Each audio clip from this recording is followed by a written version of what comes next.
A homeless man, desperate and hungry, approached Johnny Depp on a quiet street, asking for just $1. He expected little more than a polite refusal, but what Johnny did next transformed his life in ways he could never have imagined. It was a crisp autumn afternoon in New York City. The sun hung low in the sky, casting a golden glow over the bustling streets of Times Square. Tourists and locals hurried past, their arms laden with shopping bags from high-end stores. Among the sea of well-dressed people, a scruffy homeless man sat on the corner, his clothes worn and dirty, his hair tangled. His name was Michael. He clutched a small cardboard sign that read, "*Hungry. Anything helps. *" Michael's stomach growled, but he was used to it. Most people walked by without so much as a glance. Some even crossed the street to avoid him. He sighed, looking at the few coins in front of him. It wasn't enough for even a slice of pizza. Days like this made him wonder if he was truly invisible. Just as Michael was about to pack up and call it a day, a shadow fell over him. What happened next would change his life forever. He looked up and saw a man in a long, dark coat and a wide-brimmed hat. The man's face was partially hidden by sunglasses, but something about him seemed familiar. The man crouched down, bringing himself to Michael's eye level. "Hey, man," he said, his voice calm and kind. "How's it going?" Michael blinked, caught off guard. No one ever stopped to talk to him, let alone someone who looked like this guy. He cleared his throat. "Could be better," he mumbled. "Just trying to get enough for a meal." The man nodded, glancing at Michael's sign. He pulled out his wallet, and Michael braced himself for $1, maybe $2, if he was lucky. Instead, the man looked him in the eye and said, "How about I do more than that? Let's get you sorted out today." Michael's mouth fell open. "You serious?" he asked, unsure if he'd heard right. "Dead serious," the man replied, standing up and extending a hand to help Michael up. "Let's start with some food. You like Italian?" Michael hesitated, but the man's smile was warm, and his offer sounded genuine. He took the man's hand and stood, his legs shaky from hunger. "Yeah," Michael said softly.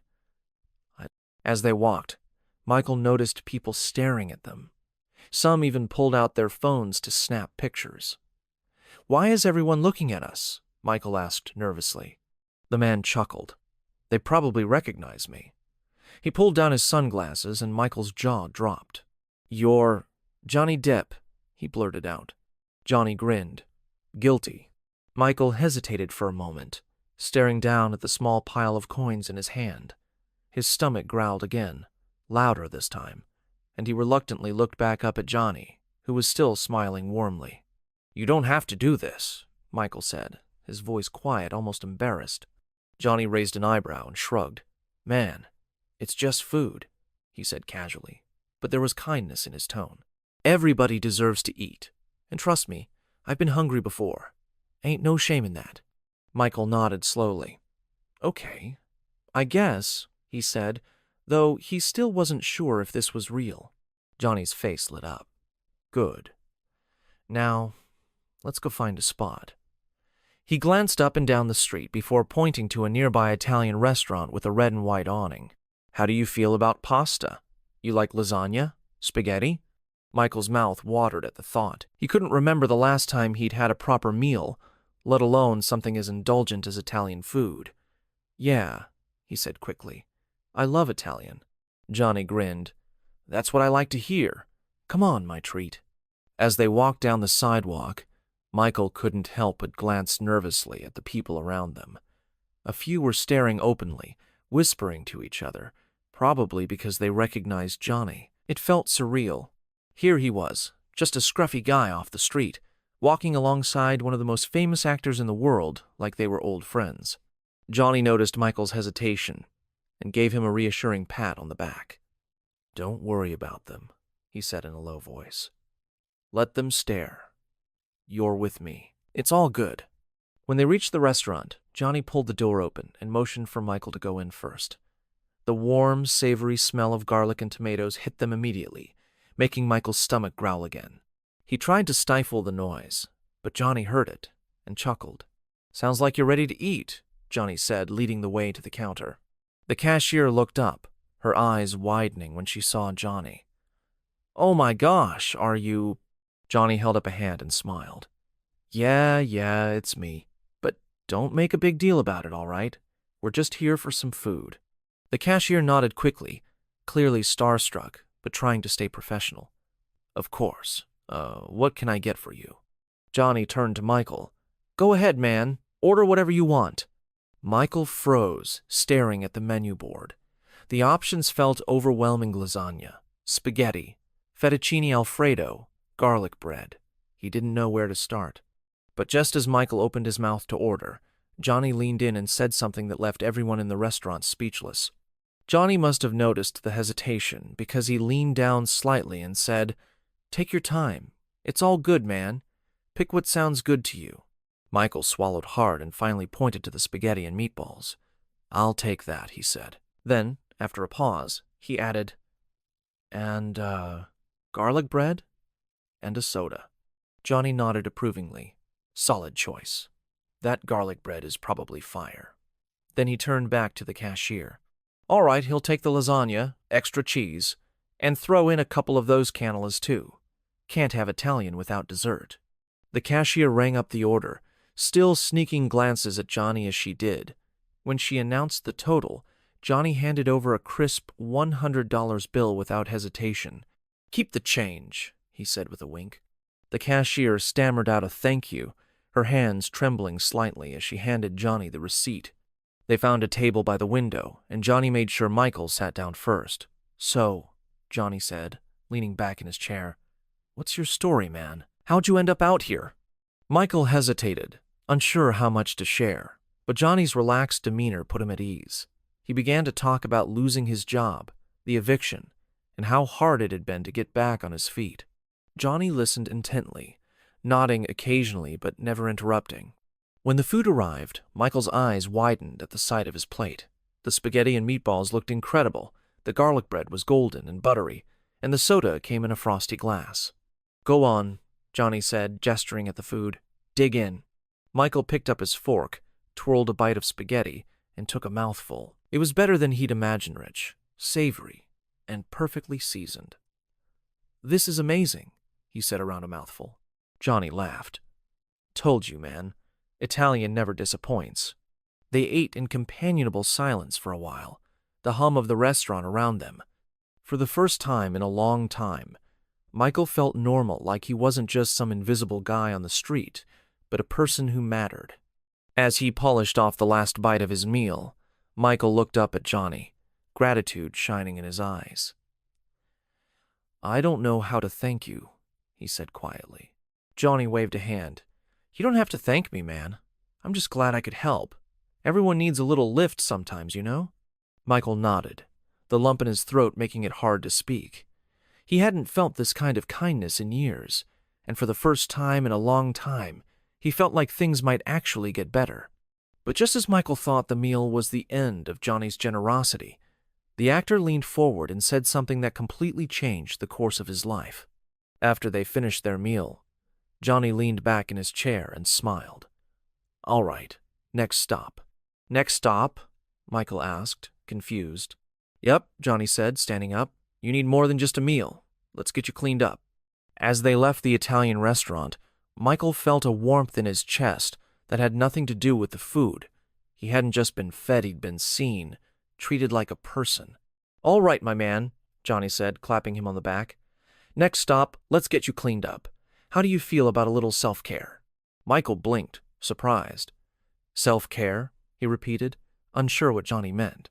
Johnny chuckled. "Yeah, you know, haircut, shave, hot shower, all that good stuff. There's a spa a few blocks from here. They'll get you looking fresh." Michael hesitated, glancing down at his worn clothes and grimy hands. "I don't know, Johnny. I don't think a place like that would want someone like me in there." Johnny stopped walking and turned to face Michael, his expression serious. "Hey, don't ever say that," he said firmly. "Everyone deserves to feel good about themselves. You're not someone like me or someone like them. You're just you, and that's enough. Trust me on this." Michael nodded slowly, moved by Johnny's words. "All right," he said quietly. Let's do it. The walk to the spa was short, but Michael's nerves grew with every step. The place Johnny had in mind was sleek and modern, with large glass windows and a polished sign. It looked like the kind of place that catered to rich businessmen and celebrities, not someone who'd been living on the streets. When they walked in, the receptionist looked up, her professional smile freezing in place when she saw Johnny. "Oh my goodness," she stammered. "Welcome. How can we help you today?" Johnny gave her an easy grin. "Hey there, I've got my buddy Michael here. He needs the work haircut, shave, shower. Hook him up." The receptionist glanced at Michael, her smile softening. "Of course," she said warmly. "We'd be happy to take care of him." Michael shifted uncomfortably, feeling out of place in the elegant lobby. But Johnny nudged him forward gently. "Go on," he said. "They're going to take good care of you. I'll wait out here." A kind stylist led Michael to the back, chatting with him as she worked. She started with his hair, trimming away the matted tangles until his head felt lighter. Then came the shave, a careful, soothing process that left his face feeling smooth for the first time in years. Finally, she handed him a fluffy towel and directed him to the showers. The hot water was a revelation. Michael stood under the stream for a long time, letting it wash away the grime and tension. By the time he stepped out, dressed in clean clothes Johnny had thoughtfully picked up earlier, he felt like a new man. When he returned to the lobby, Johnny was lounging in a chair, scrolling through his phone. He looked up as Michael approached and broke into a wide grin. "Look at you, man," Johnny said, standing up and gesturing dramatically. "You clean up real nice. I'm telling you, Hollywood's going to be calling any day now." Michael laughed, his face breaking into a genuine smile. "I don't know about Hollywood, but thanks. I feel like a new person." Johnny clapped him on the shoulder. "That's what I'm talking about. Now that you're feeling good, let's keep this train rolling. You got time for a little shopping?" "Shopping?" Michael asked, his voice tinged with disbelief. But what Johnny did next left everyone in the spa, including Michael, absolutely speechless. "Yeah, man," Johnny said. "You need some new threads to go with that fresh look. Trust me, a good outfit can make you feel like $1,000,000. Let's hit the mall." As they headed toward the door, Michael paused and turned to Johnny. "Why are you doing all this for me?" he asked, his voice quiet but steady. Johnny looked at him, his expression serious but kind. "Because I can," he said simply, "and because I've been blessed in my life. It's only right to pass that on when I can.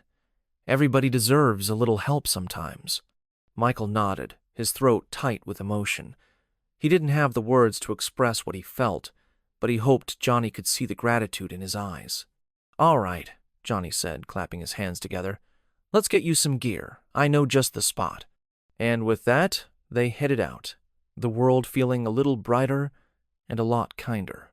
At the mall, Johnny led Michael into a clothing store and handed him a basket.